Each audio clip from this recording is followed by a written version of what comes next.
দুই বাংলার উপকূলে অবস্থান করতেছে সক্রিয় ঘূর্ণাবর্ত। মূলত এই ঘূর্ণাবর্তের প্রভাবে দুই বাংলায় রয়েছে ঝড় বৃষ্টির সম্ভাবনা।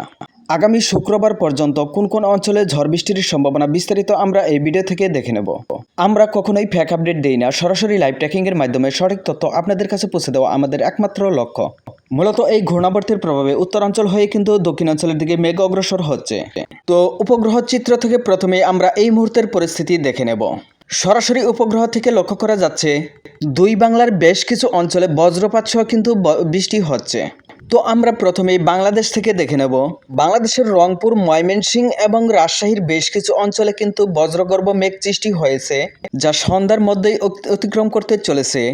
ময়মনসিংহের জামালপুরের উপর কিন্তু বজ্রপাত সহ মেঘ সৃষ্টি হয়েছে, যা ঢাকা বিভাগের টাঙ্গাইলের বেশ কিছু অংশ হয়ে বেরিয়ে যাচ্ছে।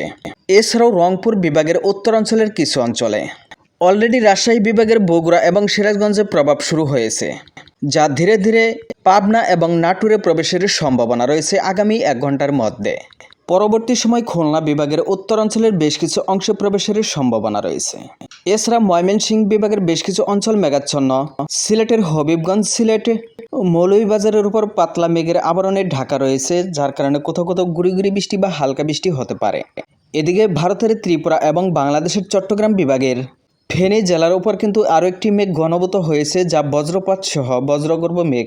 এই মেঘের প্রভাবে অলরেডি ফেনী এবং ত্রিপুরার বেশ কিছু অংশে কিন্তু বৃষ্টি শুরু হয়ে গেছে। এছাড়াও ত্রিপুরার দক্ষিণাঞ্চলে আরও একটি মেঘ ঘনীভূত হয়েছে, যা বিস্তৃত রয়েছে পার্বত্য অঞ্চল জুড়ে, যা কক্সবাজারের উত্তরাঞ্চল ঘেঁষে অবস্থান করতেছে। এই বৃষ্টির আওতায় রয়েছে চট্টগ্রাম, খাগড়াছড়ি, বিলাইছড়ি এর আশপাশের পার্বত্য অঞ্চলসমূহ। যদিও হালকা বজ্রপাত সহ হালকা থেকে হালকা মাঝারি বৃষ্টির সম্ভাবনা চট্টগ্রাম বিভাগের এই সমস্ত অঞ্চলে। সন্দ্বীপেও হালকা প্রভাব পড়ার সম্ভাবনা রয়েছে। এছাড়াও চাঁদপুরের উপর কিন্তু আরও একটি মেঘ ঘনীভূত হয়েছে, যদিও হালকা পাতলা বৃষ্টির সম্ভাবনা, কিছু কিছু অঞ্চলে হালকা বজ্রপাতের সম্ভাবনাও রয়েছে। ভারতের পশ্চিমবঙ্গের বেশ কিছু অঞ্চলে কয়েকটি মেঘ ঘনীভূত হয়েছে, বর্ধমান, বাঁকুড়া হয়ে খড়গপুরের দিকে বেরিয়ে যাওয়ার সম্ভাবনা রয়েছে। এছাড়াও উপকূল অঞ্চলে হলদিয়ার দিকে আরও একটি মেঘ ঘনীভূত হয়েছে, যা বেরিয়ে যাচ্ছে দক্ষিণের দিকে। পুরুলিয়ায় হালকা পাতলা বৃষ্টি হওয়ার সম্ভাবনা রয়েছে। এছাড়াও ধানবাদে কিন্তু হালকা পাতলা মেঘের অবস্থান রয়েছে, কিছু কিছু অঞ্চলে হালকা থেকে মাঝারি বৃষ্টিপাতের সম্ভাবনা ঝাড়খণ্ডে। পশ্চিমবঙ্গের দক্ষিণবঙ্গে বেশ কিছু অঞ্চলে হালকা পাতলা বৃষ্টিপাতের সম্ভাবনা রয়েছে আজ রাতে। আমরা এই ভিডিও থেকে আগামী কয়েকদিনের বৃষ্টি পরিস্থিতি জেনে নেব মেঘ ও বজ্রমোড় থেকে। মেঘ ও বজ্রমোড় থেকে কিন্তু এই মুহূর্তের পরিস্থিতি সেম পরিস্থিতি লক্ষ্য করা যাচ্ছে। তো আগামীকাল সোমবার দুই বাংলায় কিন্তু হালকা থেকে মাঝারি বৃষ্টিপাতের সম্ভাবনা রয়েছে। মূলত দুপুর থেকেই কিন্তু বেশিরভাগ অঞ্চলে মেঘের আনাগোনা বেড়ে যাওয়ার সম্ভাবনা রয়েছে। দুপুর পর থেকে হালকা থেকে মাঝারি বৃষ্টিপাতের সম্ভাবনা দুই বাংলার বেশিরভাগ অঞ্চলেই। 2 ধাপে বৃষ্টি প্রবেশের সম্ভাবনা রয়েছে, রাতেও কিন্তু বৃষ্টিপাতের সম্ভাবনা রয়েছে। মঙ্গলবারেও কিন্তু সেম পরিস্থিতি লক্ষ্য করা যাচ্ছে। কিছু কিছু অঞ্চলে হালকা ঝোড়ো হাওয়া সহ এই বৃষ্টিপাতের সম্ভাবনা। মূলত এই লঘুচাপের প্রভাবেই কিন্তু এই হালকা ঝোড়ো হাওয়া সহ বৃষ্টিপাতের সম্ভাবনা, সেই সাথে রয়েছে বজ্রপাতের সতর্ক বার্তা।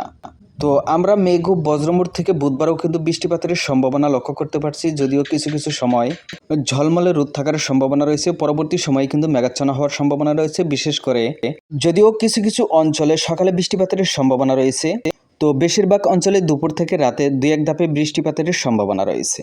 কিছু কিছু অঞ্চলে একাধিকবার বৃষ্টি হওয়ার সম্ভাবনা রয়েছে। সেই সাথে কিছু কিছু অঞ্চলে ভারী বৃষ্টিপাতের সম্ভাবনাও লক্ষ্য করা যাচ্ছে। শুক্রবার পর্যন্ত কিন্তু এই বৃষ্টিপাতের সম্ভাবনা লক্ষ্য করা যাচ্ছে, যদিও শুক্রবারের পরেও বৃষ্টিপাতের সম্ভাবনা রয়েছে। তো ভিউয়ার্স, ভিডিওটি ততবহুল মনে হলে লাইক দিয়ে উৎসাহ দিবেন, আর আপনি চ্যানেলে নতুন হলে প্রতি মুহূর্তের আপডেট পেতে সাবস্ক্রাইব করে অল নোটিফিকেশন অন করে দিবেন। এতক্ষণ পাশে থাকার জন্য ধন্যবাদ। আসসালামু আলাইকুম রহমতুল্লাহ।